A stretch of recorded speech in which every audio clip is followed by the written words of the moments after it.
Welcome to Shelf Talkers, a podcast from Village Well Books and Coffee in downtown Culver City.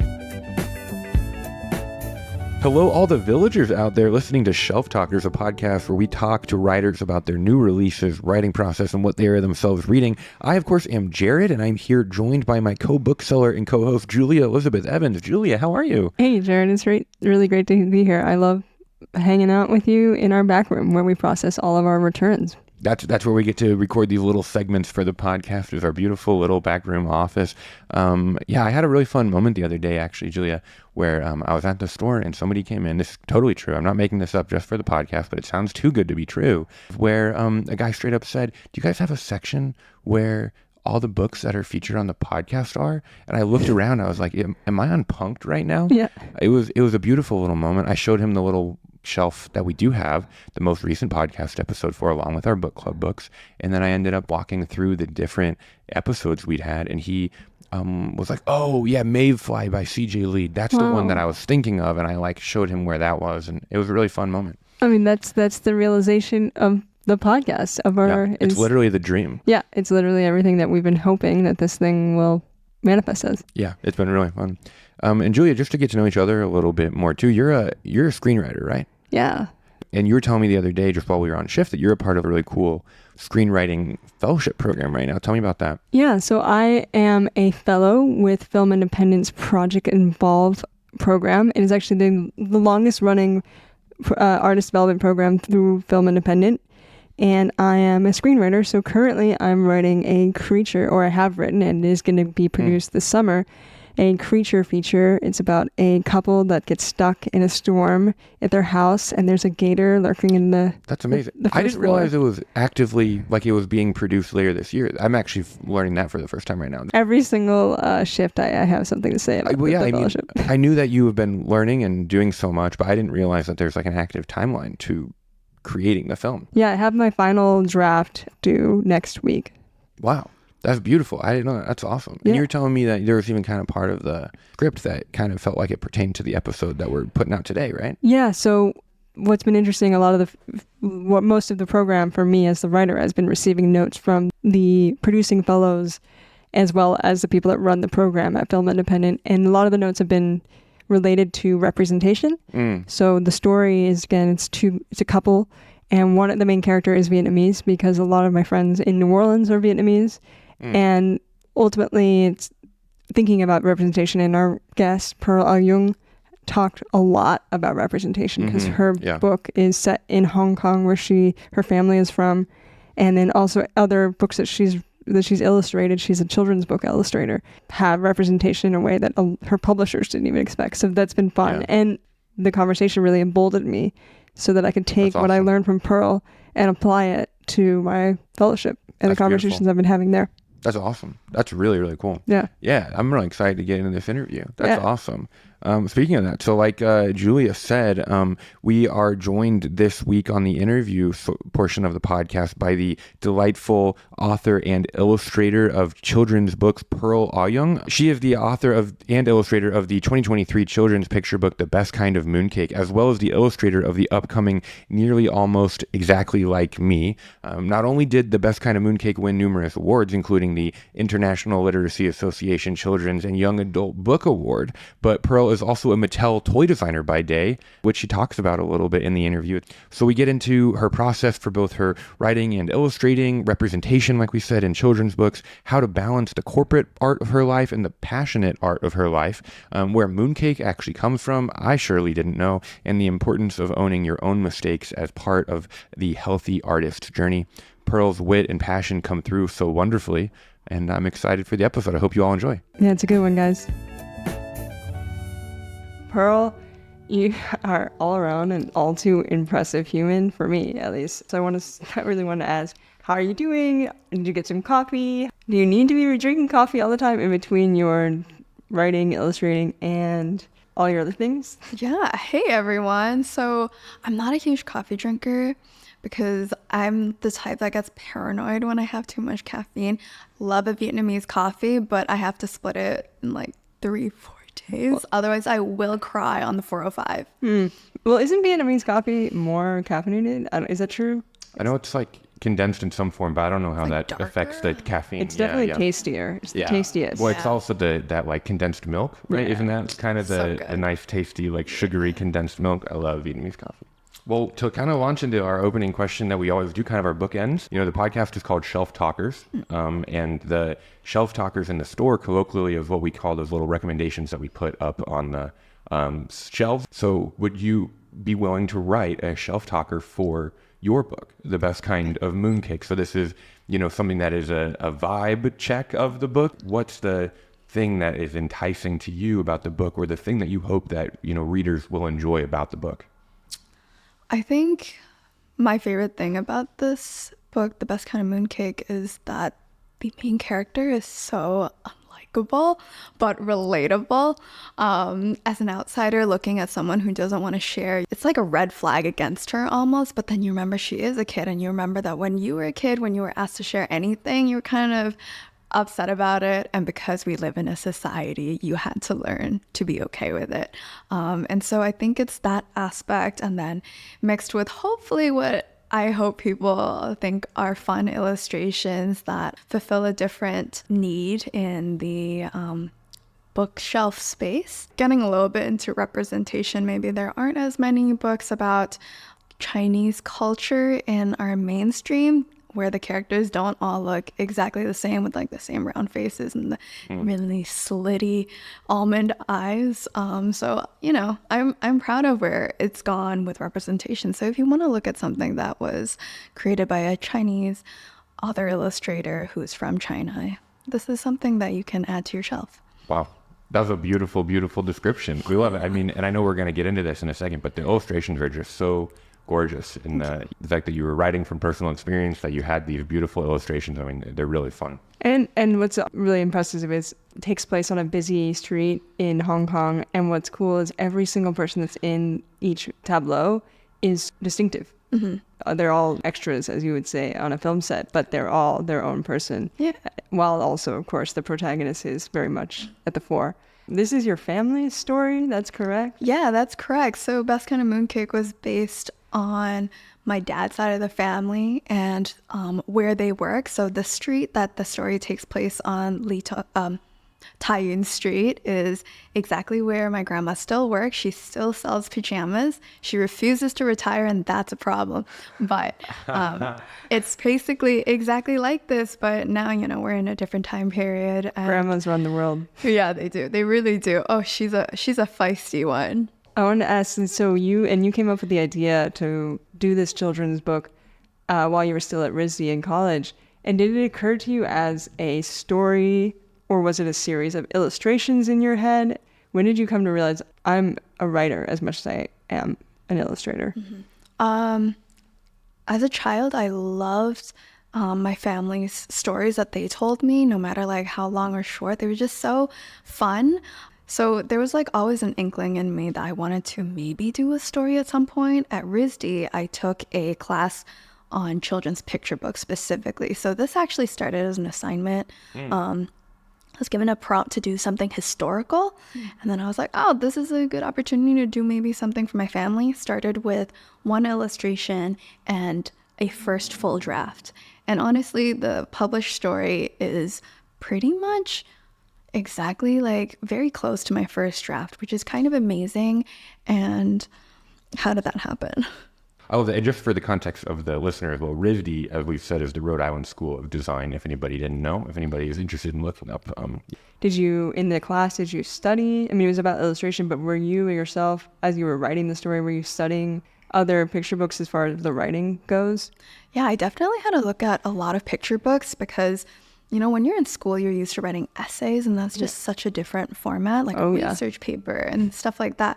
So I did have to look at a lot of picture books, and I started from there.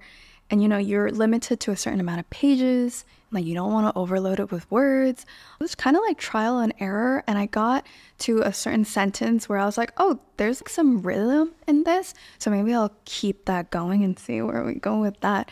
But to answer your question, though, about when I realized that I was a writer, I didn't until you just told me. That's cool. For you, in kind of that experimentation in that class, you found your voice, that of kind of the way you wanted to be a writer. And you'd been an illustrator and an artist before that, yes? I guess so. It depends on what is an artist, right? Yeah, like when I graduated or when I picked up a color pencil for the first time. I don't know. I guess so. Well, I thinking about it, I haven't thought about how children's picture book writing requires so much economics. You know, you have to tell the story so quickly, and you've done that. I mean, and you immediately drop us in the world of your family's. I mean, this busy street in Hong Kong. I mean, a picture is worth 1,000 words. So this is like there you go. Probably like a 30,000 word book. You're right. When you really think about it. No, it's hard to talk about your career in this as section that you also work at Mattel as a toy designer. And so you're kind of in this cool position where you're able to do work that is art as a day job, as well as work that is art as your passion project. And how do you kind of like balance those two things from a creativity standpoint? How do you be productive during the day, maybe also be productive at nights or weekends, or how do you give yourself the allowance to be both or to be neither on some weeks? Or what does that look like for you? Yeah, to be honest, I'm neither on most days. Okay. That's the thing about when your passion becomes your work. It's no longer a passion. Maybe sometimes for like 5 hours on a random Tuesday, it's your passion again, but it's work. Work is work. And sometimes for me, the creative output that's required to do a children's book has to come solely from me. And with my corporate job, even though like toy designer sounds fun and creative, it's still corporate, which has its drawbacks, but also the positives is that I get to work with a team, and I don't have to take all the responsibility for the success or the failure of something or the way that someone perceives it. I have so many people who are approving or disapproving and giving feedback. With a picture book, it's all on me. So sometimes my corporate art job kind of feels like a reset, and it feels it's still challenging, but there's so much that I don't have to beat myself over the head to get done. With a picture book, I have to take breaks off of it after I finish a project, because just one illustration maybe will take like 10 hours, and that's fast, you know, and there's 32 pages for one book, or maybe like 40 something. So it's very challenging. I wish that I was an artist who loved to draw all the time, who always had a sketchbook on her. And that's what RISD wants me to be. But I'm not. I just want to eat good food and like occasionally do some drawings, you know. Well, reading this book, I want to go over to San Gabriel and get some Chinese food and eat a mooncake. Hell yeah.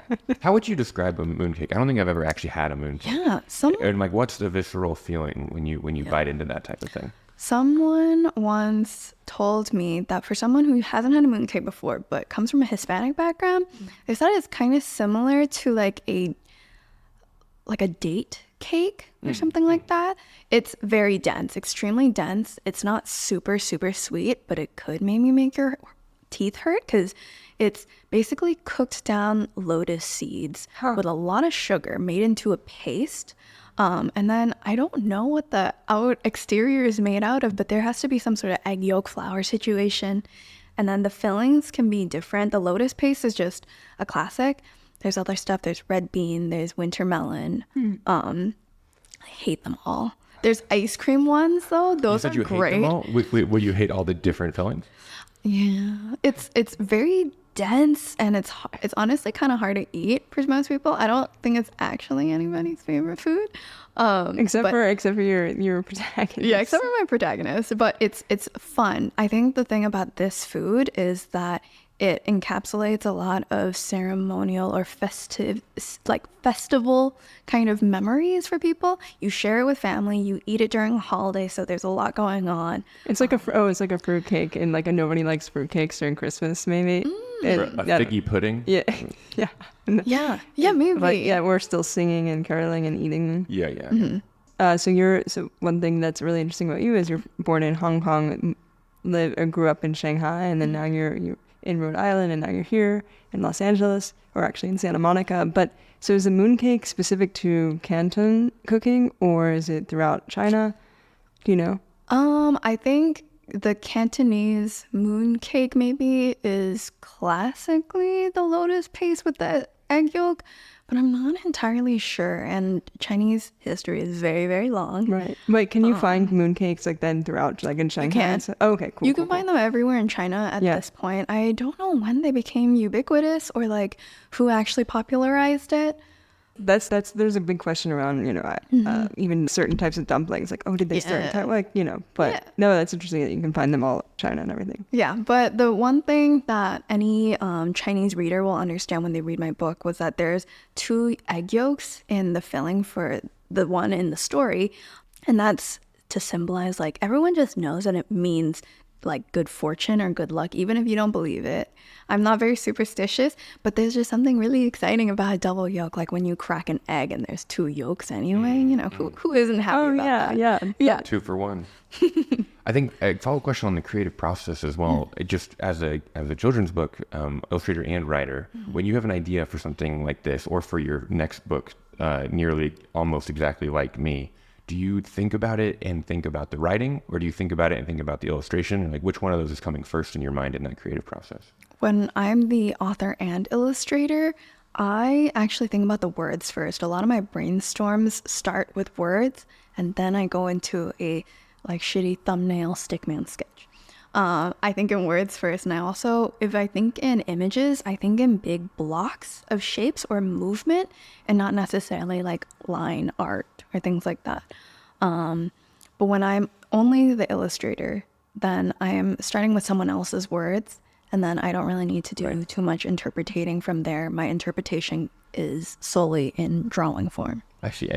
Okay. And then thinking about Nearly Almost Exactly Like Me, that is a book in which, you know, that's coming out in 2025, but you are the illustrator. You're not the writer. Correct. Or you're not the author illustrator. You're working with a different author, and you're illustrating different characters from different backgrounds than your own. How does that challenge you?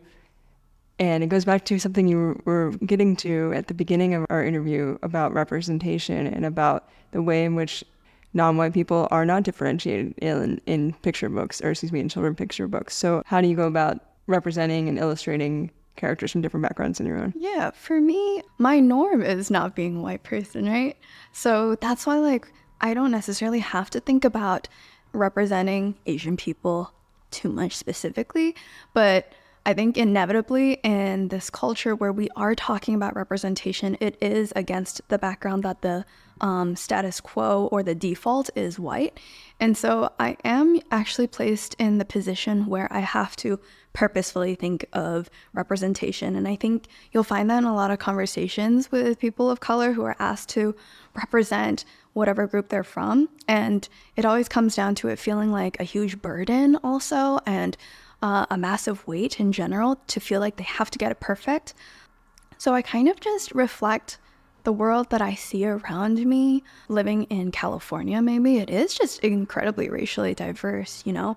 And so that's just my default. And I did find that to be a problem with the development of the art for Nearly Almost Exactly Like Me. I did find that to be a problem for Nearly Almost Exactly Like Me, because my vision turned out to be completely different from the author and the publisher side. The entire rest of the team for this project, they're all white women. And so for them, they were looking at it from their point of view, where a lot of them had also adopted kids from other ethnicities. So they were shocked when I turned in the first round of art where none of the main characters were white, because that's what they expected, because that's them. And for them, that was their story. And I think that might be why they picked it. And that's why she wrote it. For me, I am a 25-year-old, so I haven't adopted anyone. I have 2 cats, I guess, but it's not the same. So I didn't come from the same mentality. Instead, I kind of was like, it'd be kind of cool to see a main character whose parents are mixed race from an East Asian parent and a Black parent, because a lot of my friends fit into those 2 categories. And I'm like, oh, might as well. Let's see where it goes. It could be cute. Yeah. That's awesome. So wait, that's so cool that you're just kind of, as a 25-year-old up-and-coming illustrator, you're kind of pushing the boundaries like this. So when you turn in your illustrations and the author and the publisher, they just said, oh, we didn't expect these characters to all be POC? Yeah, they said that it was too diverse. No way. And they were worried about pushback from that. And they were like, can we have at least one of the parents be white? And I was like, I don't know. I don't know about that. If you go to Pearl's website, you'll see the illustrations, some of the early illustrations for the book. And honestly, what makes me most excited about this book is that it is so diverse. You don't, honestly, beyond just representation of people, well, I guess you just don't see very many mixed race couples represented, and that's really exciting. Yeah. It's just something. So I, like as a writer, I'm thinking all the time about diversity, and I just moved here from New Orleans, and similar to LA, it's incredibly diverse, and that's all I really know. Like it's just, I write the people that are around me and my friends. And but there's still, no matter what, whether you're writing somebody that is even your family story in The Best Mooncake, there is still a burden of representation, whether it's like, you know, racially charged or not. How do you have any advice for listeners and writers, anybody, any creative, in terms of overcoming that anxiety? I think to recognize that your anxiety comes from a place that almost affirms the rigid boundaries of what the status quo is. And once you realize that your anxiety is coming from that, I'm hoping that maybe you can almost make an effort to let that go.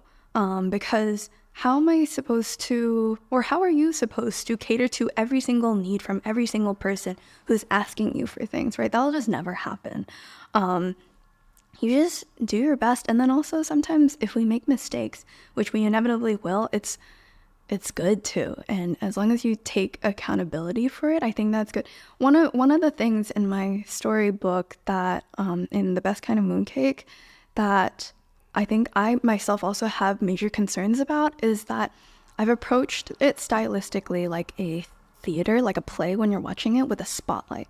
So my main characters have a spotlight on them, and you can see that in the fact that they are lighter skin and brighter. But this is setting in place in China, where most people, even though China is incredibly ethnically diverse, a lot of us have lighter skin tones, but of course there are some with darker skin tones.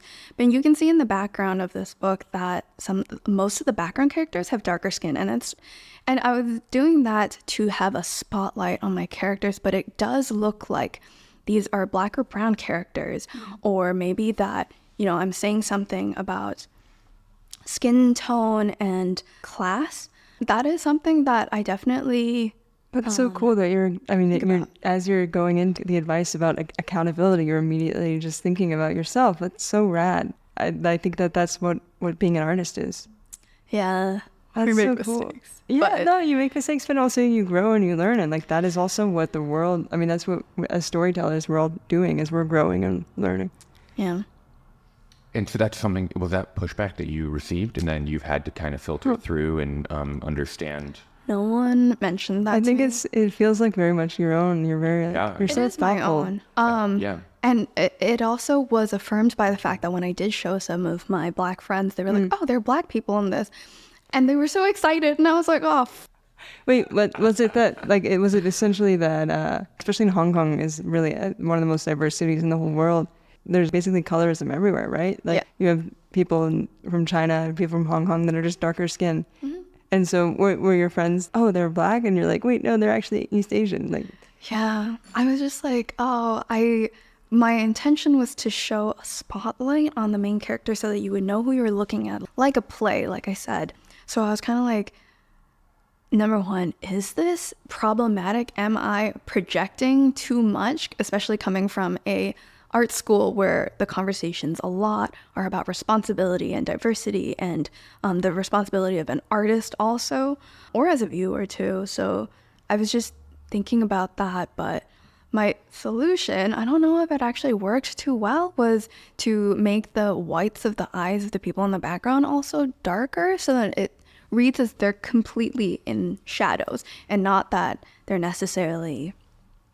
Yeah. Well, it's, I'll just say this as somebody that is thinking about diversity, thinking about representation, and what I noticed was diversity, true representation of a real street in Hong Kong. Yeah, it's in colonial Hong Kong too. So you have immigrants from other colonized British territories, the British, but also I have Sikh men in the background, and I have some hijabi women also. And in Hong Kong, they're still incredibly a minority, and they're also not protected, I think, in Hong Kong. And no one actually talks about them. So even though it is a diverse place, it's diverse and it's good for white expats and not necessarily brown immigrants. So that's something that I think we can talk about as, for people in Hong Kong where this book is set in, and maybe like bookstore is there, or I don't know if I ever get the opportunity to have those conversations there, that could be cool. Yeah, I mean, one thing that was really actually very refreshing about the best kind of mooncake is that you're in Hong Kong and you're not seeing white people. I did mention them specifically in the book. I said that they wouldn't come to a place like this, but they did. Yeah. Historically, they did. Yeah, they did. Well, they had to get the best mooncakes. Yeah, they had to eat the food. That's right. The food is so good. Absolutely. I mean, as we look at the book and the future opportunities that you've been able to have, are there projects that you're trying to figure out right now, and like how do you decide, is there any filter now as you're looking at more offers maybe from Simon & Schuster on your next book or others? What are the things you're looking for at a future project to illustrate or write on? I just love stories regarding food. I like family. I like anything that has some humor in it. So hopefully I can approach more projects that are a good time, and the dream is to be a picture book that a little kid really, really likes and can laugh every single time, or like asks for it before every bedtime. That's really sweet. I've got nieces and nephews, and I love that every time I'm with them in Indiana, it's like the same book. Yeah. I'm always blown away. I'm like, there are so many books, but I guess this is the one book you want me to review, Do you have a favorite dish that your grandma makes? My grandma didn't actually cook. And my grandfather on my dad's side unfortunately passed right before I was born, but I heard he is a great cook. Growing up, if I visited my uncle, the older boy in the picture book, he made steamed fish that was always really, really good. I feel really lucky that everywhere I've lived in my entire life, Hong Kong, Shanghai, Singapore, Rhode Island, and LA are all like coastal. So I've had access to really fresh fish. So that's been nice. So I can recreate that part of home. We were literally just before this joking about how from Indiana and Julia from Arkansas, we were joking about like, had you ever had an oyster? We were literally having that conversation before you came in, just based on our own conversation of, I don't think I even really knew what an oyster was until I moved. Exactly. Is that because I'm Pearl? No, literally, that's funny. That actually is really funny. That. It was just based on a different conversation, but yeah, that's a very poetic coincidence. Yeah, I didn't even think about that. Yeah, that's really sweet. What about like tinned oysters? Have you had those? No, I haven't. Like tinned, buying it in a tin? That tinned seafood is like trendy right now. Oh, sure. I'm a big sardine fan. Yeah, sardine. There you go. Any type. Love that. Well, I think, we're coming to the end of this, but this has been such a good time. Do you want to ask it? Do you want me to ask that? Sure. I'd love to. So one thing that we like to do with the Shelf Talkers to kind of bookend it within that theme, what are 3 books or authors that you would love to write a Shelf Talker for, to kind of promote or to reference as somebody that you think that if somebody liked our conversation or somebody likes the best kind of mooncake would also maybe enjoy? This is a longer answer for the first answer that I have, but the root of this book actually came from a lot of rage that came from figuring out like a post-colonial reality and an identity, because a big part of Hong Kong identity in the political struggle right now is like a resistance against the Chinese government and a almost nostalgia for a British colonial time, which I personally really don't like. I think that's kind of disgusting and embarrassing. So it stemmed from rage. And here we are now with a children's book, but along those same lines of confronting that violent history, I really liked R.F. Kuang's Babel. It's tackling the same time period, a opium war kind of situation, and it's almost like a slight historical fantasy reimagining of an alternate history. So I think that Babel by R.F. Kuang would be a great one that I would love to write about. I would love to do anything with her, but she does like super cool young adult novels or maybe adult novels, and I do children's books. But yeah, The future is big and large. I'm sure there's so many opportunities there. Yeah, we love. I mean, RF Kwan has so many books in our bookstore. She's very prolific, but anyone else can ask us how the conversation was about that. Yeah, have you read Yellowface? I have. Okay. I really enjoyed the audiobook for it. Okay. I think that is probably a book that's better for white people to read. Yeah, right on. Right on. Yeah. It's one of those like you should read this. Yeah. Like this would probably just help all of us. And I, as a white guy, I accept that challenge. Can really feel that the reason why she got to do that book was because she did the other books first, you know? Sure. Yeah. I hear that. Yeah, I mean, Poppy War. Have you read Poppy War trilogy? Yeah. I started the first book. I'm working on the second one. Yeah. A little bit more fantasy. Yeah. There's an R. Kwong writer. I mean, on some level, when you work at a bookshop like this, I'm always flipping through, and Poppy War sells a decent amount. Yeah. And so has Babel. I mean, Babel's been on our bestseller shelf for. Gotta check it out. I mean, pretty much my whole time working at Village Well. Me too. So good. Is there any? Would there be any? I love that. So that's like thematically kind of. If you like this, you'd like that. Are there any children's books? I have a friend who I met at RISD who also had a book published within the last 2 years. She is Palestinian, so her book is about her grandmother's experience growing up in Palestine, and also I think it does touch on the Nakba. That book is called These Olive Trees by AuYeung. Yeah. Wow, that sounds like a beautiful children's book as well. Yeah, I think it definitely tackles almost a similar identity grappling, and Aya is a fantastic illustrator, and I think she works in the publishing world as well. So that's excellent. So she was the writer author, similar to you. Yeah. That's so cool. We're all like in the same we were in the same class. That's so cool. Her first draft, when she turned in like the stuff, it was like all done. Like even her sketches are basically exactly what you see, but in black and white. She's incredible. That's sick. Wow. Well, that's really. Thank you so much, Pearl. So we just had Pearl AuYeung, who is the author and illustrator for the best Kind of Mooncake. Watch out for the new book that she's illustrated, Nearly Almost Exactly Like Me, which is coming out in 2025. And yeah, stick around, everybody, for our audio newsletter, Culver and New Cane. Thanks so much, Pearl, for being on the podcast. Thanks for having me. Yeah, we loved having you. This was a great conversation.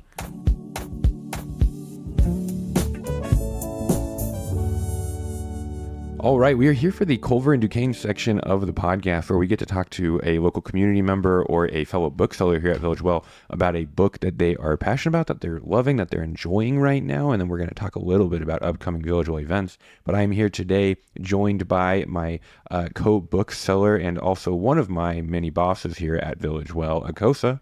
How are you, Akosa? I'm doing all right today. Thank you so much for being here and doing this Culver and Duquesne together. I hear that you've got a book that you want to talk about. Yeah, it's a book called Shima by Sho Yamaguchiku. And it's poetry, yeah? Yeah, it's poetry. A friend actually sent me this book after I was telling her a story. Shima means home. I can actually double check that. Give me 1 second. Shima means a village or a community, like one's home village, or it can mean an island. Yeah, I'm thinking of like Hiroshima. Yeah.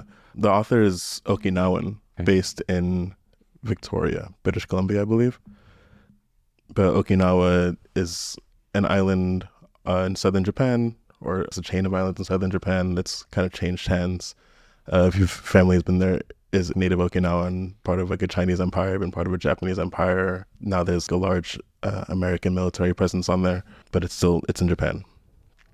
But a friend sent me this book where I was telling her a story of going to my aunt's funeral. It's tradition in my family's culture that ancestors and elders are like buried at home, like in southeastern Nigeria. But my aunt passed away here a couple months ago and was buried at the closest cemetery to my apartment. And she's the first ancestor I have in the ground here. And I've been here my whole life. I feel like I'm from here, but like that has deepened and changed my connection to here. Wow. And Shima, this book of poetry, is all about like the impossibility of home, of what can home mean when you're in diaspora or when your sense of home, like on an island, is precarious. And it's full of stunning poems that meditate, ruminate on that. Wow. That is gorgeous. And thank you also for sharing that with us and with the community. Was this a poetry read that was a nice, I'm going to read like one a day? Is this like a fast read, or how does that feel for you? It's a nice quick read, really, really thin book, as you can see, or not as the podcast listeners can see, but Sure, I can see it. Really thin book. It's broken up into sections. Some of the poems are, I don't even know how to explain it. You can either read them as longer poems, like section poems, but they also break up very nicely into smaller sections, like onto their page, their standalone poems. Great book for their bedside. You can just like pick it up, flip through it, and find some little nuggets of wisdom. I love that. Wow. Thank you so much for sharing that, Akosa. Yeah, thanks for listening. If you're a frequenter of Village Well, you might recognize Akosa from having some of the absolute best shelf talkers in the store that are always these brief, beautiful poems of their own. One of my all-time favorite shelf talkers in the store is a poetry shelf talker that you look at it, it just says page 46, just to entice you to go read. It's 46, or yeah, go read page 46. And I just love the brevity that Akosa has, and that you read that and you go, I'm for sure turning to page 46 right now. Well, thank you so much for sharing that. Thank you for being on our Culver and Duquesne. To kind of change paces for a second, that we've got our book clubs. You already know probably that we have one book club a month. You might even know that we had 2 book clubs a month for a little bit. And then there was a season where we had 3. But are you aware that we have 4 book clubs a month right now? On almost every Tuesday night, we've made that our book club night. There is the regular, which we call the original book club. We've got our sci-fi fantasy book club. We've got our environmentalist book club. And then we've got our newest, our creativity book club. So if you're listening to the podcast and you love these conversations and you're like, I want other deep, beautiful conversations about books with other community members, and I'm also free on Tuesday nights, then you've got the absolute best thing coming your way with the Village Well Book Club. So go ahead and check those out, guys. I have been Jared. This has been Akosa. Earlier, we had Julia and Pearl as well. It's been a wonderful time here on Shelf Talkers, and we'll see you again in a couple weeks. Looking for links to the books mentioned in this episode of Shelf Talkers? Looking for ways to connect with this week's guest? Maybe you want to reach out to us about thoughts or questions for the podcast. For all of that, check out the show notes beneath the episode. You can also order your books online through villagewell.com. This episode of Shelf Talkers is brought to you by Village Well Books and Coffee. It was produced, edited, and hosted by Julia Elizabeth Evans and Jared Cassabon, and our theme music is from Noah Vickland. See you in 2 weeks, and keep reading.